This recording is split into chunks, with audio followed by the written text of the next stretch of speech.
Oi pessoal, boa noite. Estamos aqui com mais uma live. Hoje vai ser sobre a sociedade do trabalho. Como sempre tem gente nova, eu vou me apresentar novamente. Em todas as lives eu vou fazer isso, mas brevemente dessa vez. Eu sou Samantha Ride, eu sou fundadora de uma empresa que chama Koine, Ética Social e Cultura Organizacional. E o objetivo dessa empresa é ajudar outras empresas a que os colaboradores assimilem o propósito da sua vida pessoal e também da empresa na realização do seu trabalho. Então tem muito a ver com o que a gente vai falar hoje aqui.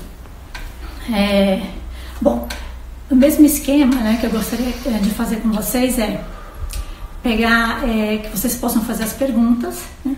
Eu vou olhar todas depois, né, quando acabar a live, e vou responder, né? Como as perguntas costumam ser bastante abrangentes, né, eu vou... normalmente eu respondo na próxima live, porque eu acho que é de interesse de todos, né? Mas se tiver alguma pergunta que for muito específica, eu respondo direto para a pessoa, né? Então, vamos resgatar as outras duas lives que a gente teve, brevemente. Então, na primeira live, a gente colocou os sedimentos de tudo o que a gente falou, né, na última live, nessa e na próxima. Então, na primeira live, a gente colocou aí a base, né, da dignidade humana. Em cima disso a gente construiu os deveres, construiu os direitos, né? Falamos do bem comum na última live, né? E falamos sobre as comunidades de amizade.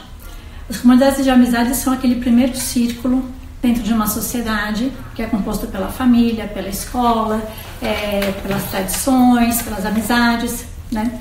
E ficou faltando falar das tradições que é que eu vou falar aqui, né, hoje no começo dessa live. Depois tem um círculo maior que é a sociedade do trabalho, que é o tema principal de hoje. E na próxima semana a gente vai falar sobre a sociedade política, né, que aí abrange toda a sociedade como um todo, falando em termos de cidadãos, né, não de política como a gente entende comumente. Bom, uma coisa que eu queria lembrar também é que qualquer coisa que se faça na sociedade do trabalho ou na sociedade política impacta na família. A família sempre vai ser impactada por tudo que se fizer na sociedade, né?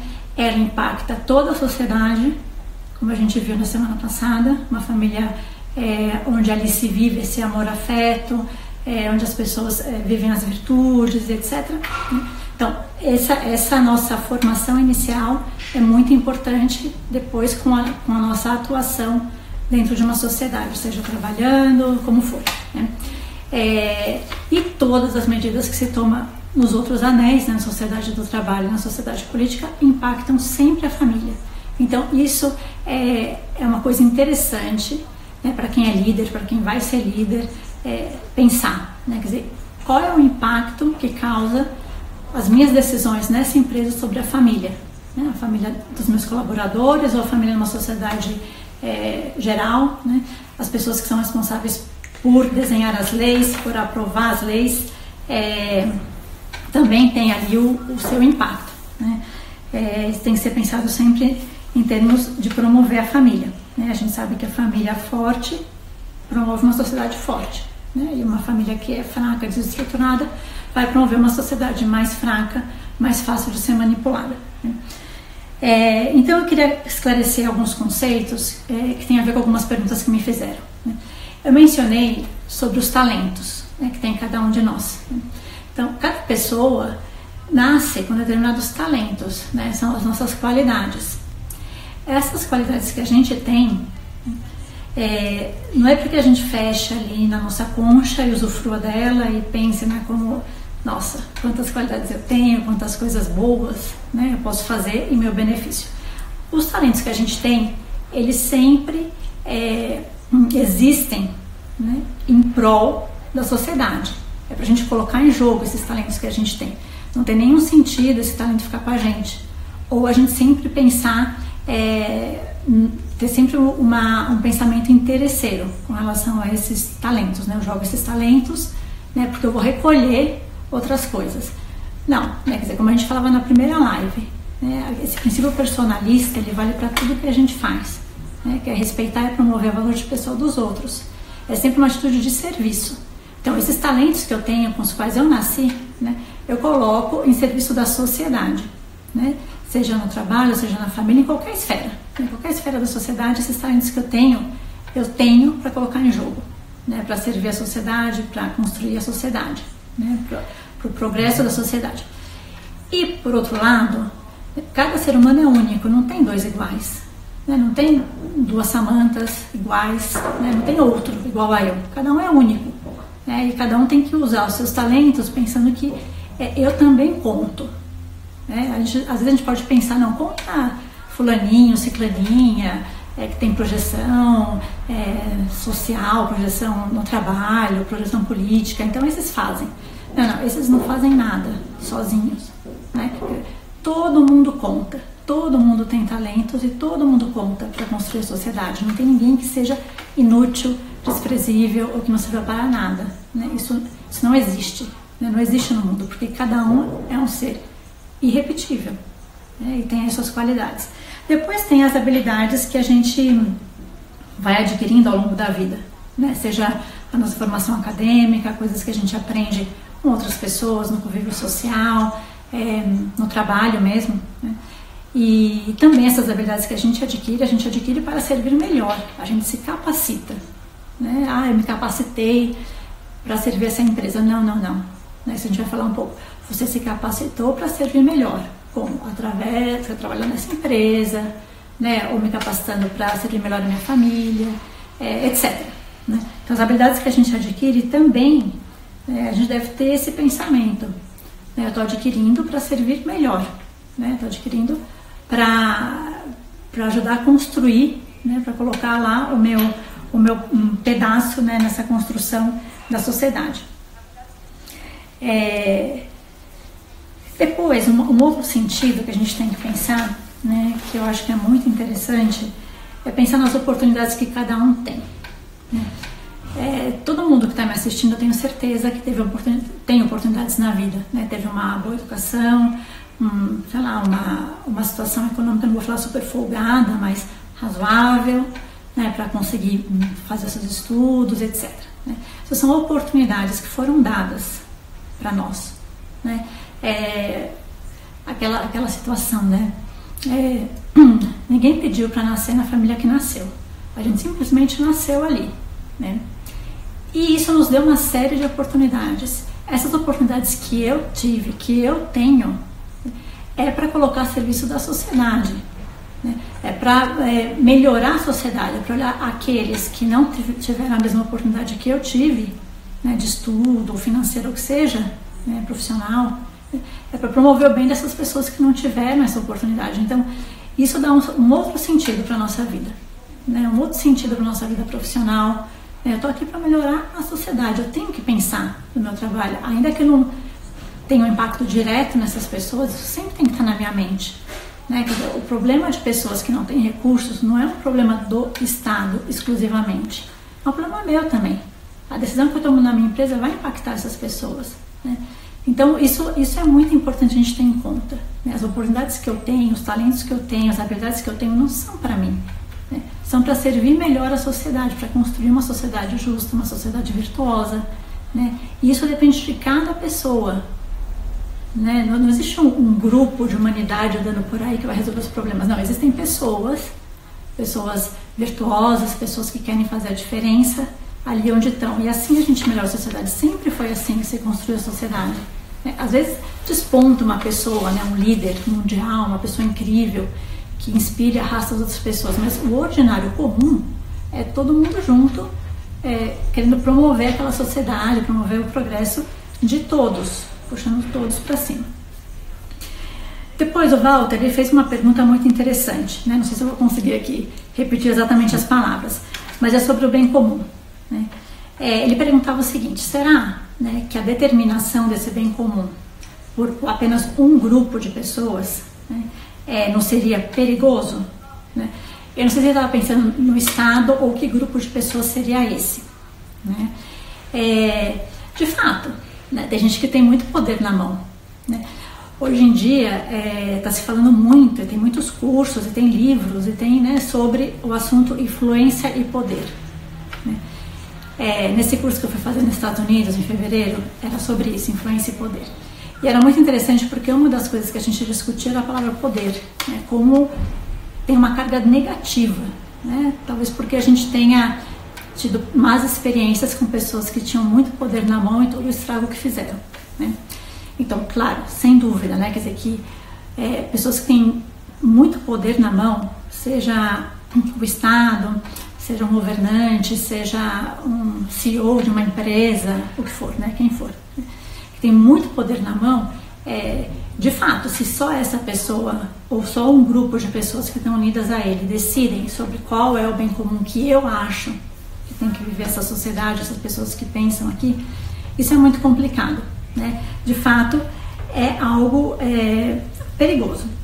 Agora, pensando em termos de Estado-nações, né? Eu digo, numa nação democrática, é muito difícil que isso aconteça, né? Por quê?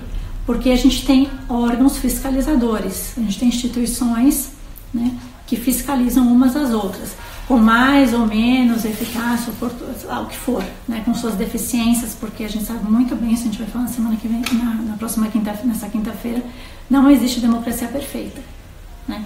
Então, só que a gente tem mecanismos, né, para evitar uma ditadura, para evitar um autoritarismo, poder muito concentrado na mão de uma única pessoa. Então, a gente tem, né? A gente tem isso, se o Walter estiver perguntando com relação ao Estado, né? Dentro de uma empresa, você também tem órgãos fiscalizadores, vamos dizer assim, né? Você tem um CEO, né? Você tem lá os seus diretores e tal, mas você tem um conselho de administração, você tem uma auditoria, né, interna, você tem vários mecanismos dentro de uma empresa que ajudam a que o poder não fique na mão de uma única pessoa, justamente para não prejudicar o bem comum, né? Mesmo com relação a trabalhadores, a gente tem os sindicatos, né, existem formas de você não deixar que o poder que tem uma pessoa simplesmente seja uma coisa autoritária ou ditatorial, né? Agora, o que a gente tem que ter em conta é o que está na base do bem comum, né? O bem comum, ele não é determinado porque sim, porque uma pessoa falou é assim e pronto. Na base do bem comum está sempre a dignidade humana, sempre está na base do bem comum, né? Por isso que ter em conta esse princípio personalista nos ajuda a decidir melhor, né? Eu quero promover, né? Eu quero respeitar o valor de pessoa do outro, eu quero ajudar a que essa outra pessoa chegue à felicidade, né? Alcance a vida boa, consiga ser uma pessoa ética, né, que consiga alcançar o bem que é próprio do ser humano, e eu quero ajudá-la dentro das minhas possibilidades, a que ela consiga fazer isso com a maior perfeição possível, né? E isso é o bem comum, né? É dessa maneira que se constrói o bem comum, né? Não é uma definição de livro, quer dizer, é isso que dá para mim o dever, né, de viver esse princípio personalista que eu falei, né? Um dever que eu tenho, por isso outros têm direito, como a gente falava na primeira live, né? Bom, eu não sei se eu respondi, Walter, mas qualquer coisa você pergunta aí de novo e aí a gente conversa, eu respondo novamente a essa pergunta. Bom, depois teve uma pergunta, foram duas perguntas, mas eu vou reduzir aqui em uma, né, que falava sobre as famílias desestruturadas, né? Como falar que essas famílias desestruturadas, você está me perguntando? Como fazer com que essas famílias desestruturadas, né, entendam a relação afeto-amor? É claro, né, isso que eu falava, uma família forte cria uma sociedade forte, né? Aqui em famílias desestruturadas, o que eu entendo é quando tem um divórcio, ou quando é uma mãe solteira,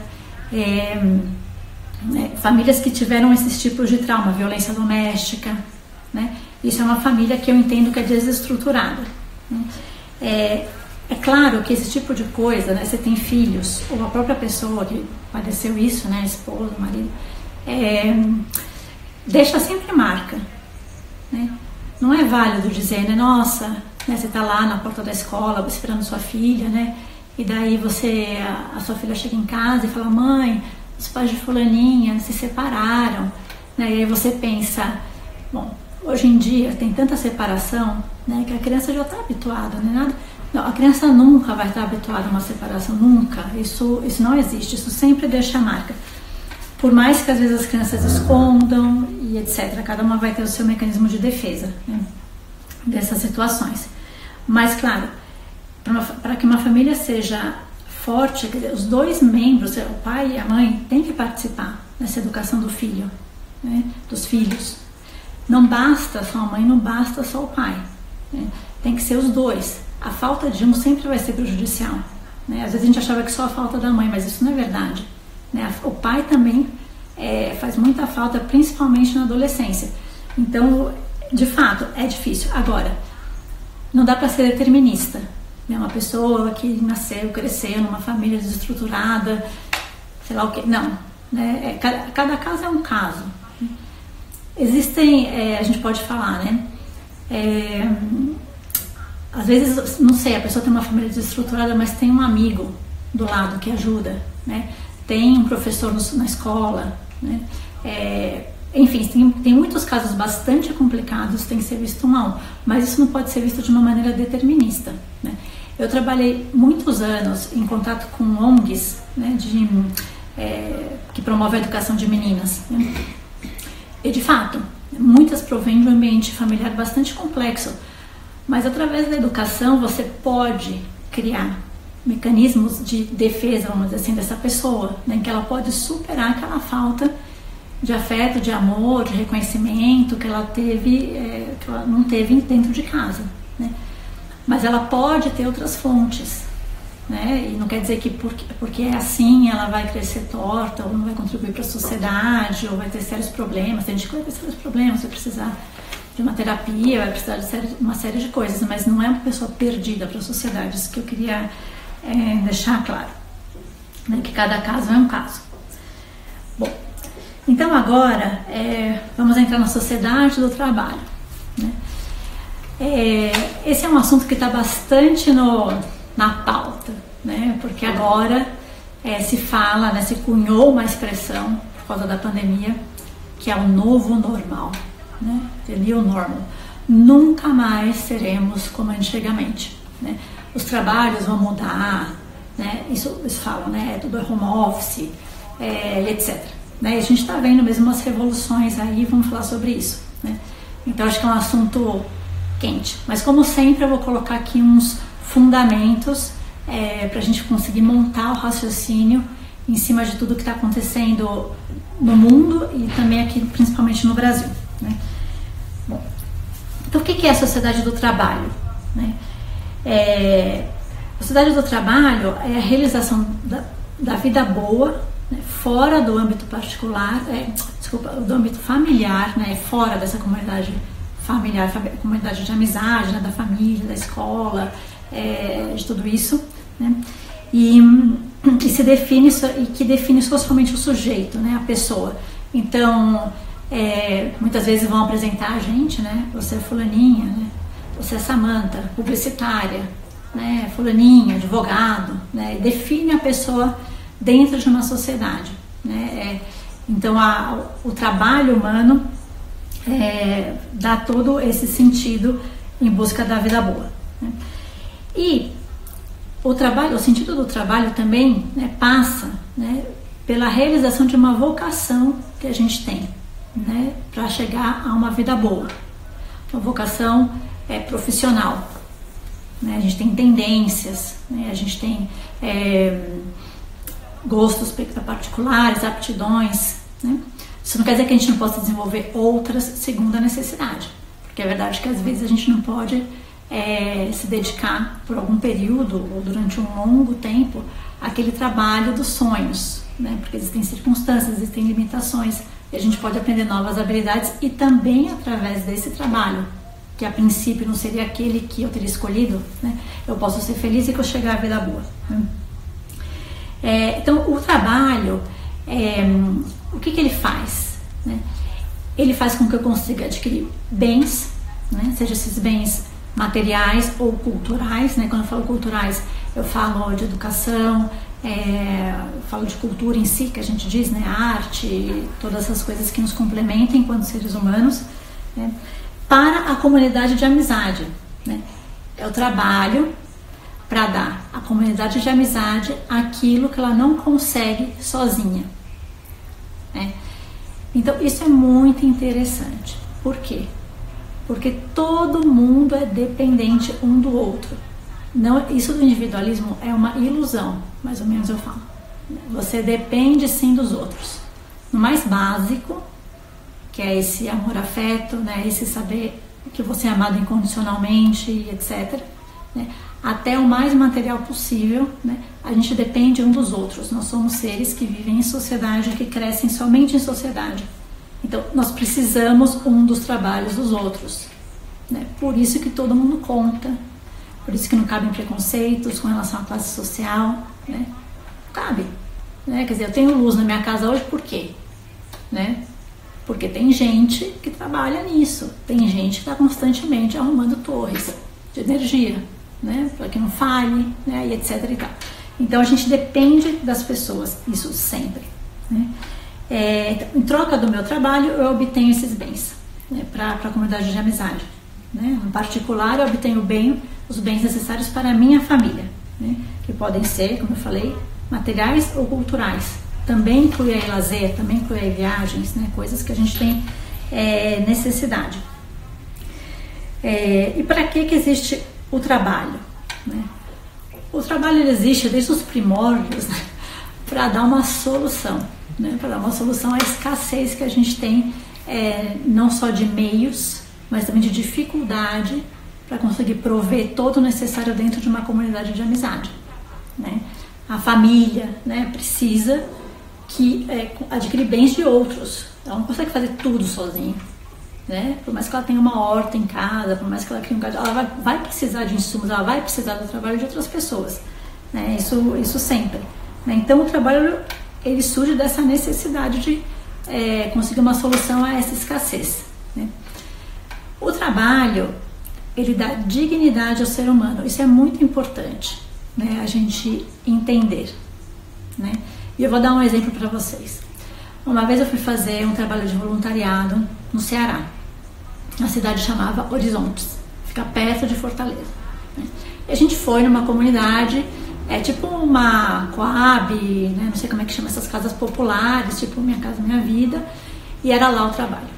E a gente à tarde fazia atividade com as crianças, mães, etc. numa escola, a gente tinha apoio da prefeitura, e de manhã a gente andava por essas casas, visitava, perguntava, né, dados, etc. Uma conversa mais assim distendida, para conhecer a comunidade, tudo. Então eu fui, né, era sempre em dupla, eu fui com uma outra pessoa, e eu e minha dupla, a gente foi em 60 casas ao longo de uma semana. Sem brincadeira, de todas as casas que a gente foi, só uma tinha uma pessoa que trabalhava, só uma. O resto era todo mundo desempregado, né, e recebia sua Bolsa Família. Ok. Então nessa casa que só tinha uma pessoa que trabalhava, então era um casal com mais de 70 anos, né, o senhor já estava aposentado, mas ele continuava indo na prefeitura trabalhar, ele fazia questão. A casa limpa, a senhora feliz, delicada, uma casa agradável. Veja, todas as casas são iguais. As outras casas, tudo largado, tudo desordenado, né? Muitas vezes o homem está em casa e já de manhã já está bêbado, né? As crianças todas largadas. Vamos pensar, 58 casas desse jeito, todas no mesmo parâmetro. Aí na casa 59, vamos dizer assim, a gente foi. E daí a mulher falou assim pra gente, porque essas casas elas têm um estacionamento, né, para carro na frente, né, vamos dizer. E a senhora falou assim: eu queria fazer aqui uma vendinha, né, pra mim, mas eu fui falar com a minha vizinha, ela me falou assim: você é boba, menina, se você fizer isso você vai perder o Bolsa Família, né. Ela ia montar a venda dela mesmo assim. Mas veja, nada contra o Bolsa Família, né? Tem pessoas que necessitam de verdade. Mas o que a gente tem que pensar é que o que o trabalhador precisa é de um trabalho, né? É de um trabalho que ele precisa, né? Porque é isso que vai dar dignidade a ele, né? Isso é se sentir útil, é colocar os seus talentos à disposição, né? É isso o que traz dignidade, né?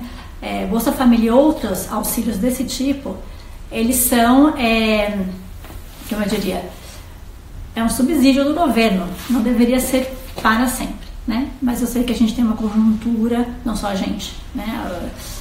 Vários países no mundo têm uma conjuntura de diferenças assim de classe muito grandes, né? Então, de fato, são coisas complexas.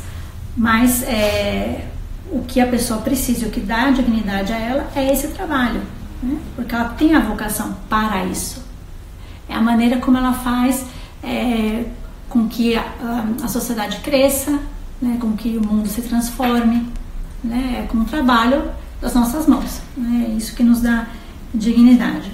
Por isso que o desemprego ele tem que ser tratado como é, né? É um problema que causa danos psíquicos e morais, e por isso tem que ser resolvido. Não digo exclusivamente pelo Estado, a gente vai falar sobre isso, mas de fato a gente tem que pensar no desemprego dessa forma e não simplesmente como uma disfunção social. Não, né? O desempregado adquire, né, problemas psíquicos e morais porque não está trabalhando, né? E isso tem que ser sanado por conta disso. Bom, o sentido pleno do trabalho é a realização do bem comum. Está um pouco complicado. Por quê? Porque as empresas, o servidor público é um problema à parte, mas as empresas, elas têm que ter um equilíbrio entre, proteger o empregado, 2, parar ali a sua oferta e demanda, que tem sido um problema para várias empresas. E depois, manter o negócio, né? Quer dizer, o empresário, ele tem uma responsabilidade muito grande com relação aos seus colaboradores, né? Se a empresa fecha, a quantidade de pessoas desempregadas é muito grande, né? Então, é necessário que, claro, a pessoa que tem uma empresa tem essa responsabilidade, então ela é uma responsabilidade grande, né, com relação aos seus colaboradores. Então, manter o negócio é muito importante, não só por conta do próprio empresário, né, isso seria uma maneira egoísta de pensar, mas por conta de todos os outros que dependem dele, né? Então, essa manutenção do negócio também é um esforço de serviço à sociedade, não um serviço para mim, né? Pensar em como eu vou manter o negócio funcionando, né? Por exemplo, um ponto muito pequeno, né? Muitas famílias têm alguma funcionária trabalhando em casa. Por causa da pandemia, decidiram dispensar, né? Por esse tempo. As que podem continuam pagando um salário, né? Isso é uma solidariedade. Quer dizer, não é um problema só dela. Que pena, né? É uma consciência de que ela precisa desse salário para viver, né? E ela não está podendo vir trabalhar. Se ela pudesse, ela viria, né? Então, isso é uma consciência de serviço, né? Tem muitas empresas que a gente sabe também que estão procurando pagar o salário dos seus funcionários, estão assim um pouco fazendo fazendo aí uns equilíbrios para não demitir funcionário, né? Redução de horas de trabalho, tudo bem, redução do salário, mas pelo menos a pessoa não está desempregada, né? Por outro lado, se for demitir muita gente, isso tem um custo, né, para a empresa. Isso tem um custo mesmo. Então, também, melhor, né, do que demitir é pagar, ainda que o funcionário ou não esteja trabalhando, ou trabalhe menos, porque tem que ajustar a oferta e a demanda, né? Então, é uma situação, é um equilíbrio muito complicado que a gente que os empresários, né, estão enfrentando, né? A finalidade primordial, né, de um trabalho é tornar acessível aqueles produtos, né, aquele serviço, né, que ele produz, né, que são necessárias para a sobrevivência da comunidade de amizade, né? Então, eu tenho que tornar acessível esse bem. Por isso, tem muita discussão com relação ao qual é o preço justo, a qualidade, etc. Né? Quer dizer, tudo isso é o que torna acessível para a comunidade de amizade, né, adquirir ali seus bens para o seu sustento. trabalho, ele tem uma função não meramente de bens, né, e essas coisas, mas também tem uma relação social, né? Muitas vezes vocês devem ter, com certeza, essa experiência. Muitos amigos nascem das relações de trabalho, né? Às vezes, pode ser que você tenha casado com seu colega de trabalho, né? Então, o trabalho em si também tem uma função social, né? Não só uma função de sobrevivência, né, da comunidade de amizade, da família, mas também porque a gente precisa de um círculo maior de relações, né? Não basta a gente ver, né? Eu comentava na última live.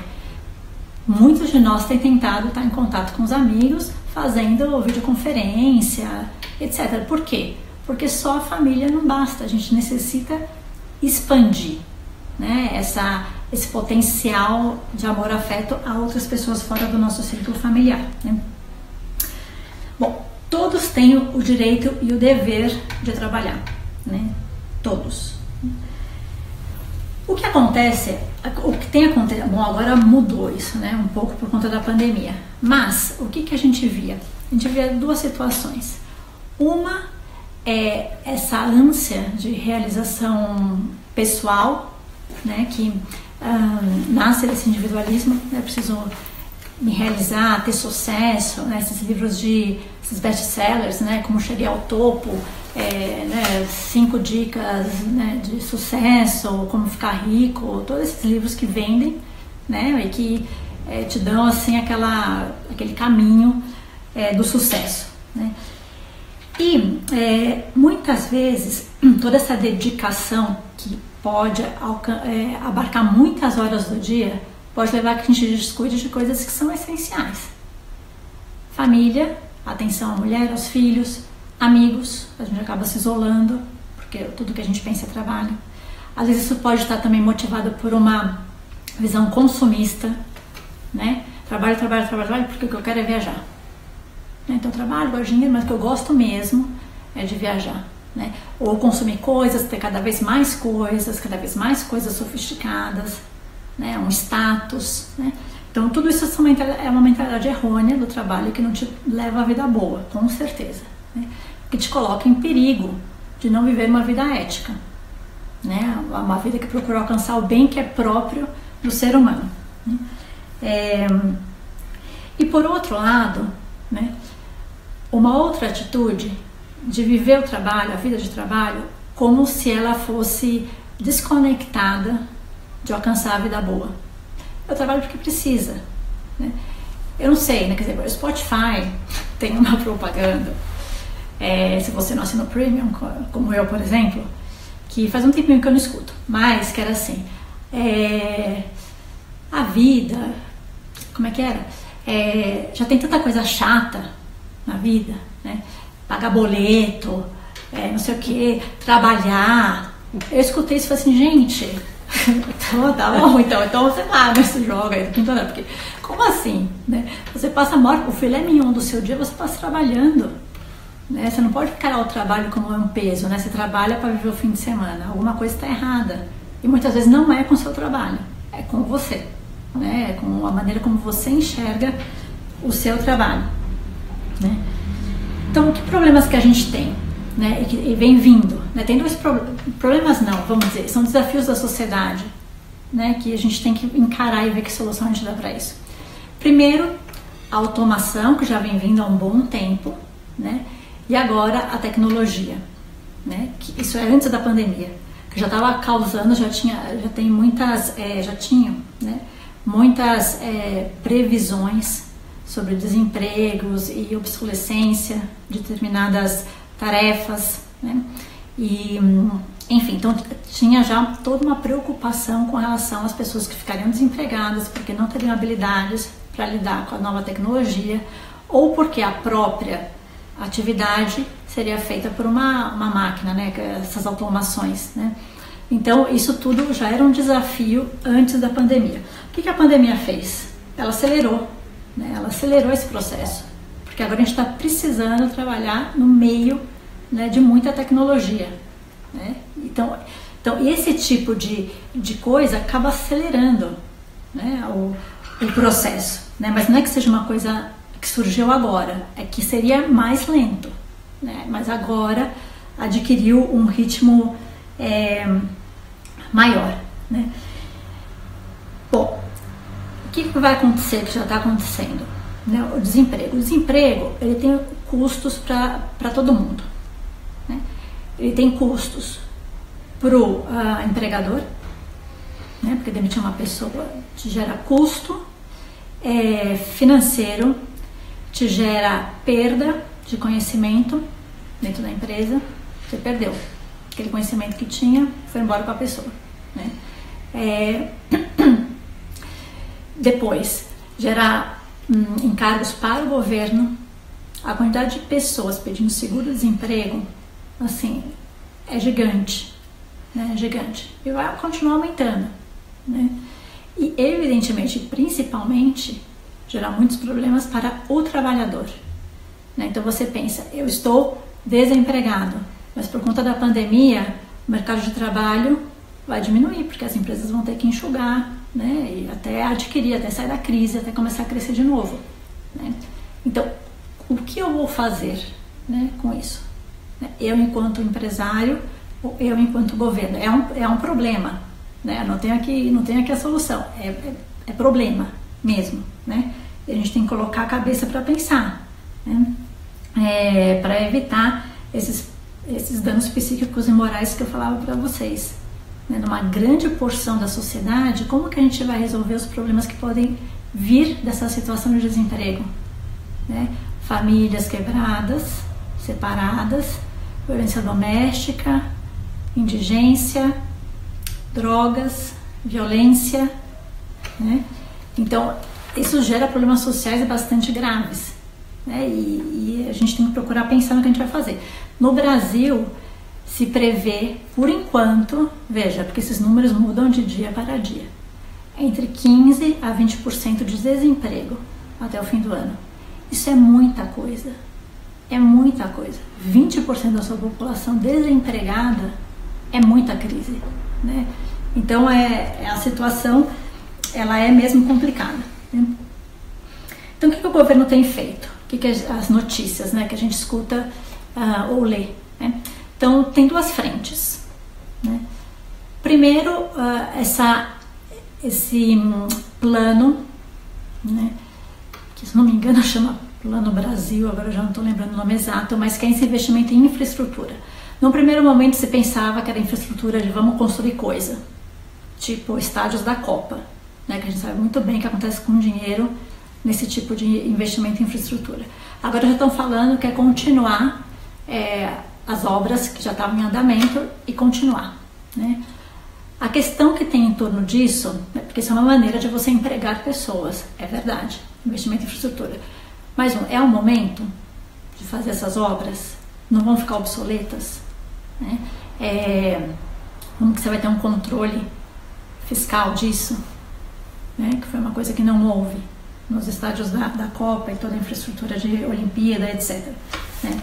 Então, isso gera um problema, né? A relevância para o momento, esses gastos vão ser gastos da União. Então, isso é um outro problema. Projeto Pró-Brasil. O projeto Pró-Brasil. Pró-Brasil. Isso vai ser um gasto da União, a gente já tem uma dívida pública bastante grande, isso aumenta a dívida pública, aumenta, né? Então, existe aí um problema com esse plano. Não sei se vai para frente, ainda não está, precisa votar, né? Aprovou no Senado, vai voltar para a Câmara, etc. Bom, outra coisa, né? O ministro Paulo Guedes, né? O Ministério da Economia. A gente sabe que o Paulo Guedes, ele tem todo um caminho de reformas, né? Porque numa crise é exatamente isso que você tem que fazer. Você tem que fazer reformas. Gaste menos, o governo tem que gastar menos, tem que enxugar os seus gastos, né? Então, teve a reforma da Previdência, né? Tem da reforma fiscal, tributária, todas essas reformas que qualquer país que está em crise tem que fazer, qualquer país, começar com reformas, porque o Estado gasta muito, né? E o Paulo Guedes deu uma entrevista na semana passada, em que ele falava assim, olha, para a gente sair da crise, isso vai ter que ser feito via iniciativa privada. O Estado está quebrado. De fato, né? Quer dizer, o Estado está quebrado já faz uns bons anos, né? No começo desse governo atual, houve várias viagens para outros países para busca de investidores, porque isso é uma forma de você sair da crise, de você fazer com que entre dinheiro no país, dinheiro que você não tem, né? Porque a gente está quebrado mesmo. Então, essa é uma forma de conseguir investidores, mas com a pandemia e toda a nossa conjuntura política, né? A gente já está deixando de ser um país interessante para investir. Quer dizer, os outros países com a pandemia vão ter menos dinheiro para investir, e aqui a gente está dando uma impressão de muita instabilidade, né? Então, potenciais investidores já pensam em não investir aqui, né? Essas oscilações da bolsa de valores, oscilação do dólar, tudo isso são expectativas do mercado, né?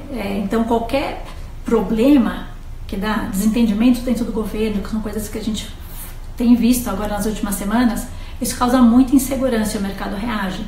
E o nosso mercado muitas vezes copia o mercado dos Estados Unidos, São Paulo, a Bolsa de São Paulo, por exemplo, né? Então, aumento de dólar, tem gente perdendo dinheiro nos investimentos que fez aqui no Brasil, porque o real está muito desvalorizado, então eles estão perdendo dinheiro em investimentos que eles fizeram. Então, é toda uma problemática, né, que vem dessa pandemia, e que o Ministério da Economia quer encarar de uma maneira de maior apoio, né, nessa iniciativa privada, ou seja, nos empresários, né, uma criação de emprego através de criação de empregos na área privada, né. Outra coisa, né, do Ministério da Economia, que o Paulo Guedes também comentou numa entrevista, que os servidores públicos também têm que entrar com a sua porção de sacrifício, né? Mais ou menos essas as palavras. Ou seja, o que ele pede, né? Pede que eles não peçam aumento, né, durante um ano. Isso tem gerado bastante polêmica entre os servidores públicos, né? Mas é verdade, não sei se esse é o caminho, né? Porque tá tudo tão incerto que é difícil ter uma opinião fechada. Mas é certo que todo cidadão vai ter que colocar a sua parcela de sacrifício. Tem gente que já está sendo sacrificada, as pessoas estão perdendo emprego, né? Tem empresas que estão se sacrificando porque não querem demitir os funcionários e estão segurando, né? Estão segurando, pagando os salários, diminuindo as horas, vão fazendo os equilíbrios aí. Está todo mundo colocando a sua parcela, né? E os servidores públicos também não tem por que não colocar a sua, né? E também para contrabalançar todos os gastos que o governo está tendo com o auxílio emergencial, que na verdade é um adiantamento de pagamentos que o governo já tinha no seu orçamento, mas está aí, e mais gastos ainda que estão sendo aprovados pelo Congresso. Então é todo um equilíbrio, né, dentro desse conceito que todo cidadão tem o direito e o dever de trabalhar, né? Depois tem outros problemas, né? Por exemplo, eu estava estava assistindo um webinar também de governança corporativa, e um dos caras estava lá falando, ele falou assim, veja bem, a gente tem problema na cadeia de suprimentos. Por quê? Porque a China, né, não está mais exportando os produtos para cá, né? E o que acontece? Se não exporta produto para cá, não volta o container. Eu não tenho container no porto para exportar os meus produtos. Eu fiquei pensando, meu Deus, né? São coisas que a gente nem imagina, que porque a China não exporta, eu não tenho container aqui, né? Só que eu não tenho meu insumo, né? Eu não tenho o container, né? Então é tudo, olha, o mundo globalizado é todo interconectado. Um cai, outros caem também. Agora a China é a segunda maior potência do mundo, né? Então vocês podem imaginar o prejuízo, né? Mesmo porque muitas empresas têm a China como único fornecedor, porque lá é muito barato produzir. Mais barato pedir para produzir lá e trazer, né? Não só para cá, mas para os Estados Unidos, etc., do que você montar uma fábrica aqui e fazer aqui, né? o custo no Brasil para abrir uma empresa é gigante. A gente, num ranking, né, de facilidade de fazer negócios no Brasil, nós somos o número 140 e algo, ou seja, a gente está bem para trás. Não é fácil fazer negócio aqui pela burocracia, que era uma coisa que o Ministério da Economia também tinha um projeto para ir amenizando isso daí, para facilitar, né? Então é mais fácil você produzir na China e trazer. Só que esse é o seu único fornecedor, a China não te traz mais, o que você vai fazer? Então estou pensando em diversificar. A China vai perder, né? A China vai perder cliente, né? Vale do Silício. O maior investidor é um banco japonês. O maior investidor das empresas que estão ali no Vale do Silício vai diminuir os investimentos. Então metade do Vale do Silício está tremendo nas balas, né? Porque ali é um pool, né, de geração de soluções e que estão lá, muitas empresas estão porque tem um forte investidor atrás que acredita no valor daquela empresa, né? Então ele já anunciou que vai diminuir, bom, já causa muita incerteza no Vale do Silício. Agora, Google e Facebook tiveram seus lucros, resultados positivos no trimestre, claro, né? Por quê? Porque está todo mundo usando a internet, está todo mundo usando as tecnologias para trabalhar, né? Então eles sim, né, com seus produtos, com anunciante, com venda online, com tudo, né? Eles, claro, tiveram lucro e estão numa boa, né? Zoom, né? Apesar de toda a confusão deles lá de sigilo, etc., também cresceram. Compraram um monte de equipamento da Oracle para conseguir ampliar sua capacidade para atender a demanda, né? Então a Oracle está feliz, né? Vendeu ali uma quantidade de coisa que não quero nem saber o valor, né? Então mas claro, a pandemia tem prejudicado mais pessoas do que ajudado, a gente sabe, né? No ambiente de trabalho. Bom, depois, além do dever e direito de trabalhar, que todo cidadão tem, né? Tem o dever e direito de trabalhar bem, né? Não é trabalhar de qualquer jeito, ou o mínimo necessário, né? Onde eu não coloco todos os meus talentos, onde eu não coloco todas as minhas habilidades, um trabalho preguiçoso, um trabalho para cumprir, bater cartão, né? Mais conversa e toma um cafezinho do que trabalho, né? Então isso não é um trabalho digno do homem, né? A gente tem o direito e o dever de trabalhar, mas de trabalhar bem. Como que eu trabalho bem, né? Em primeiro lugar, vivendo o princípio personalista. Eu estou para servir, né? Eu estou aqui para respeitar e promover o valor de pessoa do outro, né? Esse outro pode ser uma pessoa que está abaixo de mim no trabalho. Esse outro pode ser o meu par, né? Alguém que trabalha comigo, lado a lado. Pode ser o meu chefe, pode ser o cliente, pode ser o fornecedor, enfim, se eu sou o CEO, pode ser o acionista, pode ser o conselho de administração, tanto faz, né? Eu estou para viver esse princípio personalista, porque a partir daí eu vou realizar o bem comum da sociedade do trabalho, que é o quê? É dar os bens materiais e culturais necessários para o sustento das comunidades de amizade, né?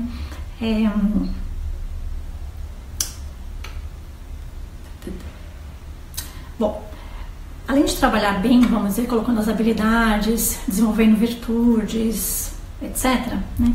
A atividade tem que ser idônea, né? E quando eu falo idônea, não estou falando assim, não, ela não pode ser negócios escusos, porque esses a gente já sabe que não são idôneos, né? Idôneo eu falo de qualidade do produto, né? Não vender gato por lebre, né? Não fazer as coisas de qualquer jeito, não enganar e etc., né?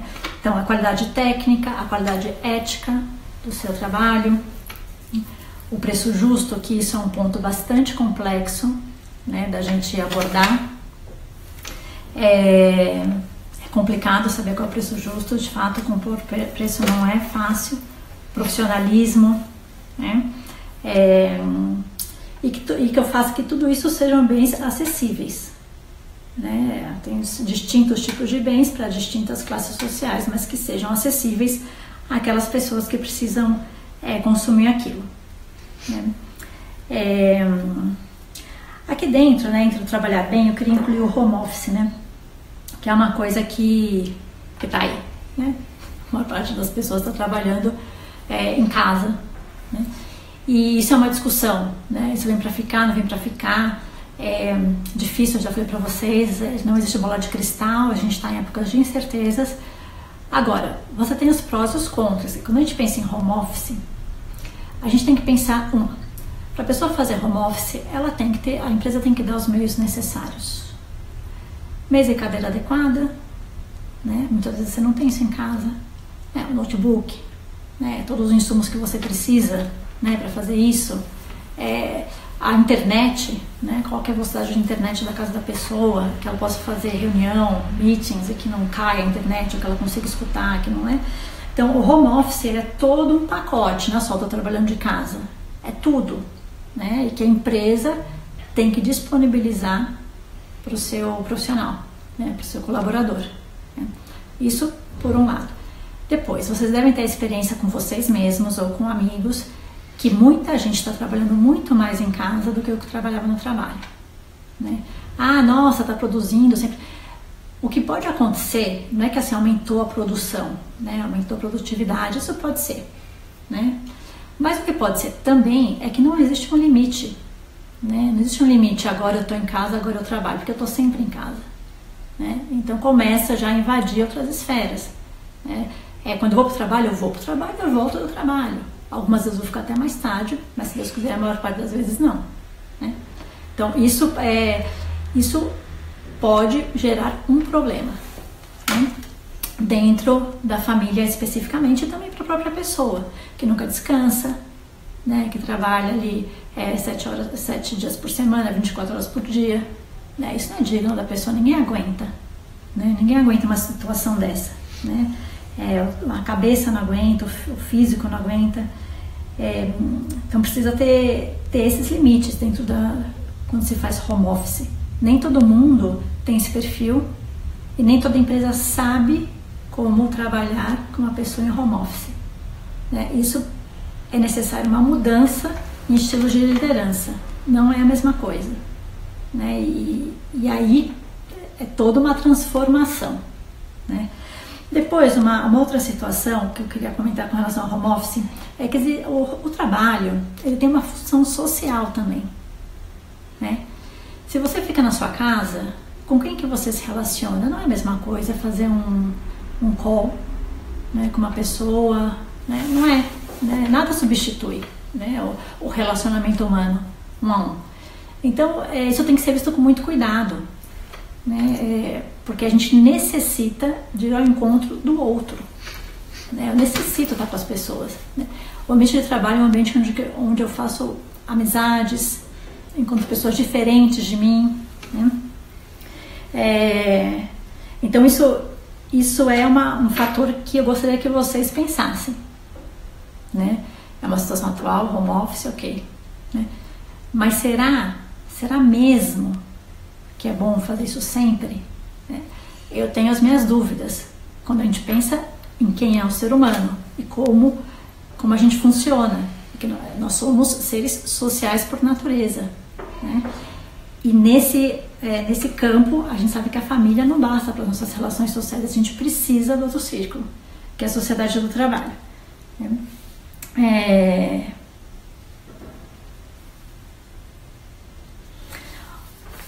Um último aspecto que eu queria abordar hoje é sobre a rentabilidade do comportamento moral. Isso é uma coisa que tem estado muito na pauta, né? Por quê? Porque as pessoas hoje em dia são cobradas por resultado, isso gera um ambiente de trabalho pesado e tem gerado muitos problemas de saúde mental no trabalho ou doenças psicossomáticas decorrentes do ambiente de trabalho, né? Por conta da pressão, né? E o burnout e tudo isso, né? Então tem se me perguntado, será que se eu parar de cobrar o meu colaborador por resultado, né? Se eu parar com esse assédio moral, se eu parar com isso, será que eu vou ter resultado? Será que quer dizer, a minha empresa vai ter lucro, né? E sim, ela vai ter, né? No médio e longo prazo. Quer dizer, a busca de resultado pelo resultado é uma cobrança imediatista, né? Você quebrar os seus funcionários faz com que a sua empresa não seja sustentável, porque você perde o funcionário, você perde o conhecimento que aquele funcionário tem. Isso te dá um custo, né? Então o comportamento moral sim dá resultado, né? Não é aquele resultado imediato, mas é o que vai fazer com que a sua empresa seja sustentável ao longo do tempo, né? E que tenha um crescimento orgânico, né? Além de promover o bem comum da sociedade do trabalho. A gente sabe que pressão demais pode gerar desvio ético, e gera, né? Maquiar resultados, etc. Deslealdade no trabalho e tudo, né? A gente precisa de um ambiente razoavelmente sadio para produzir, para ser criativo, para ser inovador, né? Para tudo isso que hoje em dia tem se solicitado tanto, né? Mas que às vezes não há dentro do trabalho um ambiente propício para isso. E isso tem a ver com o comportamento humano, não tem a ver com coisas que se colocam no trabalho. Puff, geladeira, pimbolim, sinuca, né? Não é isso que faz com que o ambiente de trabalho seja um ambiente de trabalho humanizado, né? É o comportamento das pessoas que faz com que seja assim. Bom, gente, eu vou ter que terminar essa live. A minha ideia para a próxima live, que é sobre a sociedade política, e eu vou falar das tradições na próxima live, não esqueci, né? Porque tem mais a ver com essa parte. Eu vou falar menos, eu pensei em falar meia hora, 35 minutos, e eu queria que vocês pensassem em perguntas, né? Sobre todas as outras lives ou outras dúvidas que vocês tenham, ou sobre a própria sociedade política, que é o quê? É o papel do cidadão dentro da sociedade, é o círculo maior, né? Eu vou falar sobre os tipos de estados, que assim, historicamente falando. Eu vou falar de duas tendências do Estado, e eu vou falar a situação atual e como é o Brasil, né, dentro disso daí. Mas depois eu gostaria que vocês fizessem perguntas e tudo, tá? Que eu acho que é um momento que eu acho que vai ter mais interação entre a gente, é o momento de vocês tirarem dúvidas, porque é a dúvida de uma pessoa, provavelmente é a dúvida de todos, né? E tem surgido dúvidas interessantes. Então eu vou fazer assim na próxima semana, tá? Então, obrigada pela audiência de vocês mais uma vez, e até quinta-feira às 7 da noite.